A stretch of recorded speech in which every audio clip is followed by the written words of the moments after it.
보이는 라디오 파이팅 시니어 시간이 돌아왔습니다. 추석 행복하고 즐겁게 보내셨지요? 코로나19로 계절이 오고 가는 것도 느낌이 없이 보냈지만은요. 그래도 결실의 계절은 우리를 찾아왔어요. 가을이요.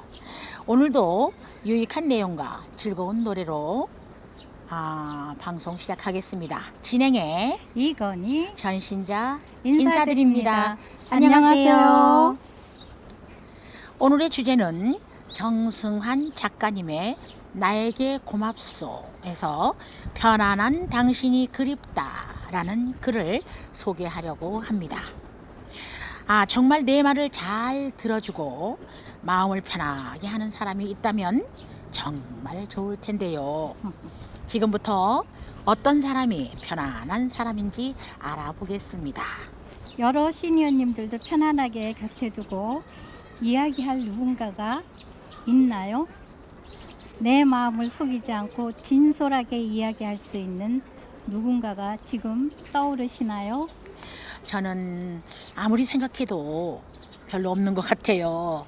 분명히 언니도 오빠도 가족도 다 있는데 다 터놓고 편안하게 말할 사람도 들어줄 사람도 없는, 분명히 혼자는 아닌데 혼자인 것 같네요.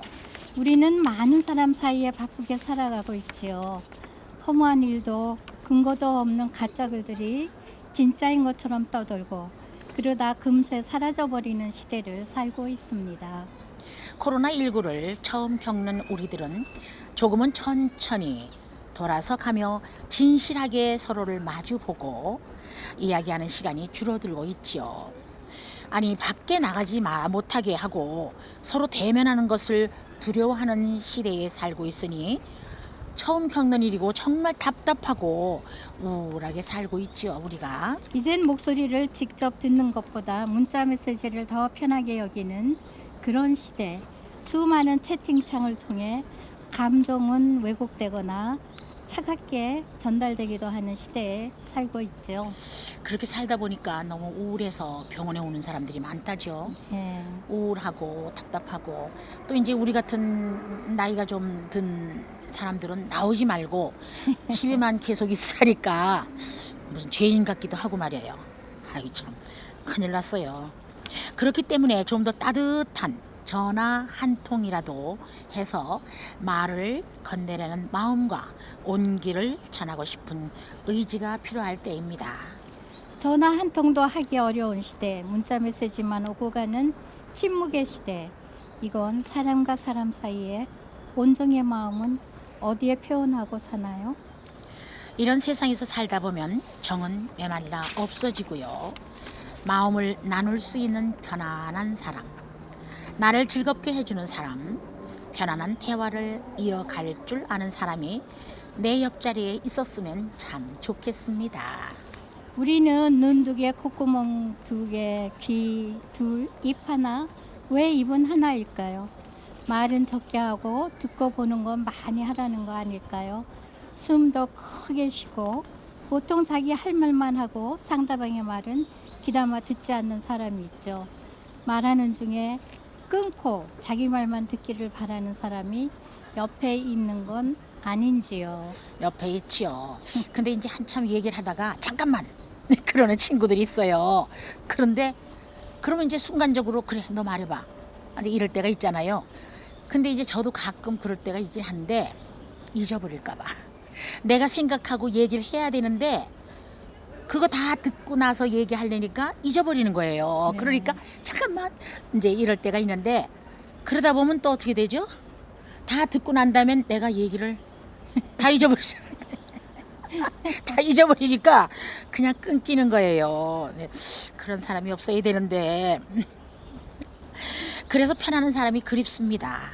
정다운 목소리로 오랫동안 즐겁게 이야기할 수 있는 사람, 서로의 생각을 존중하고 유쾌하고 나의 마음을 전할 수 있는 사람, 기다림이 설레고 만나면 마냥 좋은 사람, 이런 편안한 사람이 그립습니다.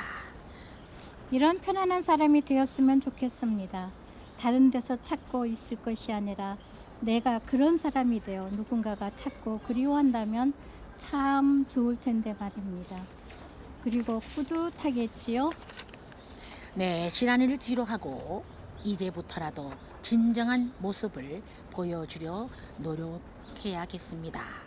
하지만 지금 내 주위 사람들에게 편안함을 나누어 주기에는 세상이 너무 차가운 느낌, 약간 두려움도 느껴지는 시대인 것 같습니다. 사람과 사람 사이가 이렇게 멀게 느껴지고 마주 앉지도 마주보고 웃을 수도 마주보고 손도 잡지 못하고 주먹을 쥐고 부딪히는 시대에 우리는 지금 살고 있습니다.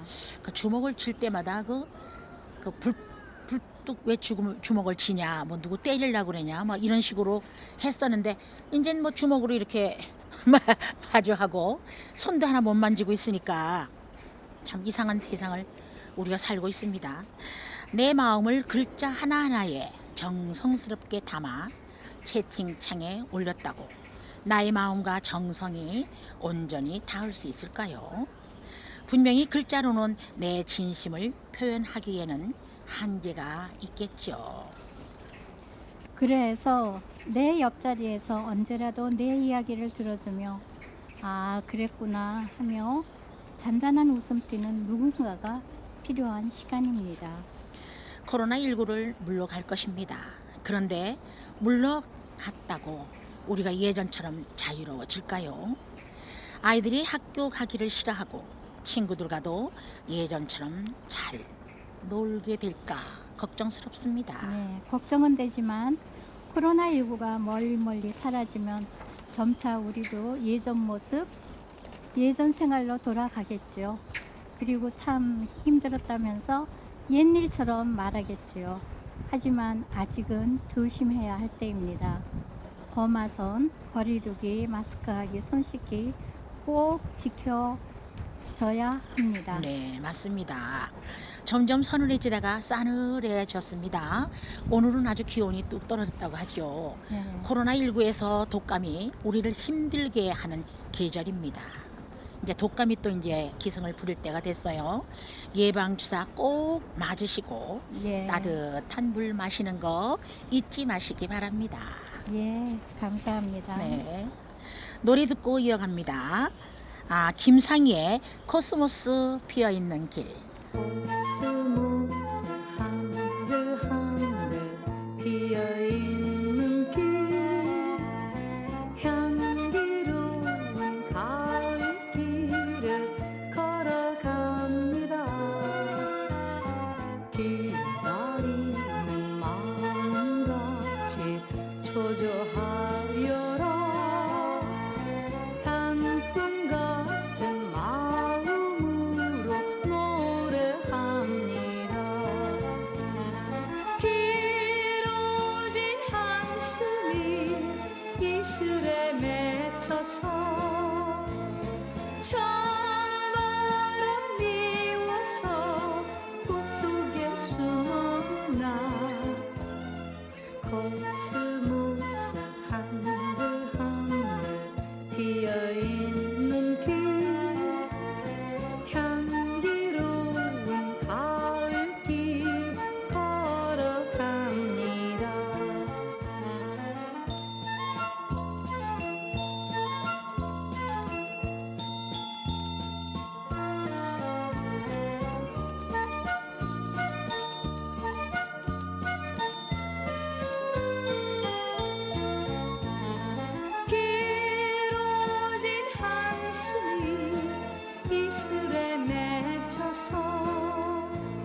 서울신문 9월 23일자 17면에 기재된 이범수 기자의 식욕의 계절 가을 잘 넘기려면을 소개합니다. 가을은 식욕의 계절입니다. 또 독서의 계절이기도 하죠. 더위가 물러나니 바깥을 걸을 때 기분도 상쾌하고요. 선선한 바람에 기분까지 좋아집니다. 하지만 당뇨병 환자들에게는 가을이 영 반갑질 않다지요. 네, 당뇨병 환자에게 식욕이란 없어서는 안 되는 동시에 꼭 다스리지 않으면 안 되는 애물단지입니다. 겨울로 넘어가는 환절기가 되면 식욕을 억제하는 것보다 중요해집니다. 당뇨병은 인슐린 분비량이 부족하거나 정상적인 기능이 이루어지지 않아서요. 혈중 포도당 농도가 높아지며 여러 합병증을 유발하는 완치가 없는 병이기 때문에 평소 관리가 무엇보다 중요합니다. 실제 우리나라에서 약 95%를 차지하는 제2형 당뇨병의 환경적 요인 중에서 대표적인 것이 비만입니다. 과식을 하거나 설탕을 포함한 탄수화물, 지방을 과다 섭취하고 평소 운동을 규칙적으로 하지 않으면 비만이 발생할 위험이 커집니다. 그 방송에서 그러고 매번 비만이 모든 병의 원인이라고 그러긴 네네. 하는데요. 그럴 때마다 이제 체중을 줄여야지 하지요. 근데 그게 마음대로 안 되잖아요. 그러니 이거 어떻게 하면 좋습니까? 비만은 우리 몸속 인슐린 성능을 떨어뜨립니다. 이와 함께 연령이 높아질수록 당뇨병 발병의 위험이 높아진다고 합니다. 스트레스도 당뇨병 발병 위험을 높이는 요인 중에 하나이고요. 남성보다는 여성에게 당뇨병 발병 위험이 높다고 합니다. 네, 오태정 분당 서울대병원 뇌분비 대사과 교수는 비만한 경우에는 현재 체중의 5% 내지 10%를 빼는 게 좋다면서 이후 이상적인 체중을 유지하는 게 중요하고 체중의 변동성이 크면 사망률이 증가한다고 강조했습니다. 남성 중에서도 여성이 더 높다니 네. 걱정이네요 정말. 오늘부터 이제 또 다이어트를 시작하겠습니다. 심각해졌었어요. 제2병 당뇨병은 이러한 환경적 요인 외에 유전적 요인으로도 영향을 받는다고 하네요. 부모가 모두 제2형 당뇨병인 경우 자녀가 제2형 당뇨병이 발병할 가능성은 30% 정도이고요. 부모 중 한 사람만 제2형 당뇨병인 경우 자녀가 제2형 당뇨병의 발생률 가능성은 15% 정도라고 합니다. 하지만 가족 중에 제2형 당뇨병 환자가 있다고 해서 반드시 제2형 당뇨병이 발생하는 건 아닙니다. 반대로 가족 중에 제2형 당뇨병 환자가 없다고 해서 제2형 당뇨병 발병 위험이 전혀 없는 것도 아닙니다. 그만큼 제2형 당뇨병 발병이 환경적 요인이 많은 영향을 준다는 방증입니다. 네, 당뇨병이 무서운 가장 이유는 합병증 때문입니다. 대표적인 합병증에는 심근경색, 협심증, 중풍, 망막증, 만성 콩팥병, 신경병증 등이 있습니다. 오승준 경희대병원 뇌분비내과 교수는 합병증 발생 범위는 머리부터 발끝까지 온몸 구석구석이기 때문에 당뇨병을 더 이상 노인성 질환 혹은 희귀 질환으로만 생각해선 안 된다고 강조했습니다. 네, 그렇군요. 당뇨병의 의심 증상은 다뇨, 다음, 체중 감소 등으로 대표됩니다. 우선 혈액의 포도당이 높아지면 소변으로 포도당이 빠져나가게 되는데요. 이때 포도당이 다량의 물을 끌고 나가기 때문에 소변을 많이 본다고 합니다. 자연스레 우리 몸속 수분이 부족해져 갈증이 심해지면요. 물을 많이 마시게 되지요. 네. 이와 함께 우리가 섭취한 탄수화물이 소변으로 빠져나가게 되므로 에너지로 이용되지 못해서 공복감은 심해지고 점점 더 먹으려 하며 몸무게가 줄어드는 증상이 나타난답니다. 네. 그러나 대부분의 당뇨병 환자들은 당뇨병을 진단받을 당시에 특별한 증상이 없어서요. 일상생활을 하던 중 뒤늦게 당뇨병을 진단받는 경우가 적지 않습니다.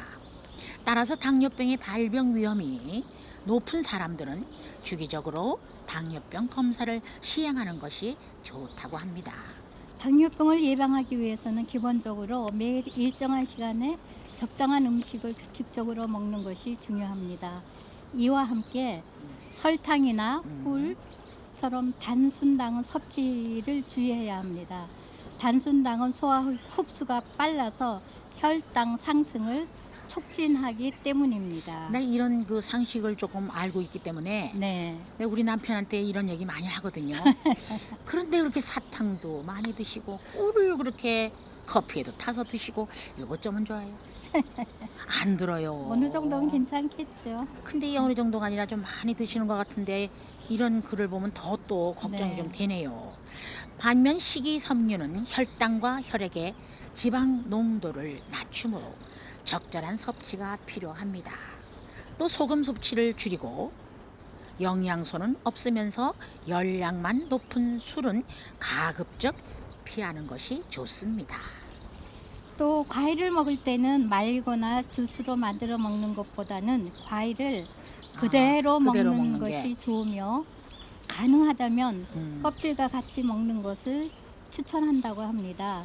외식을 꼭 해야 한다면 일반적으로 튀김이나 볶음류가 많은 양식과 중식보다는 한식과 일식을 선택하면 좋답니다. 근데 튀김이 참 맛있어요. 그렇죠. 그거 자꾸 먹게 돼서 고소하고 이 나쁜 거를 자꾸 먹어 큰일 났네 정말. 식단 관리에 운동까지 더해지면 금상첨화죠.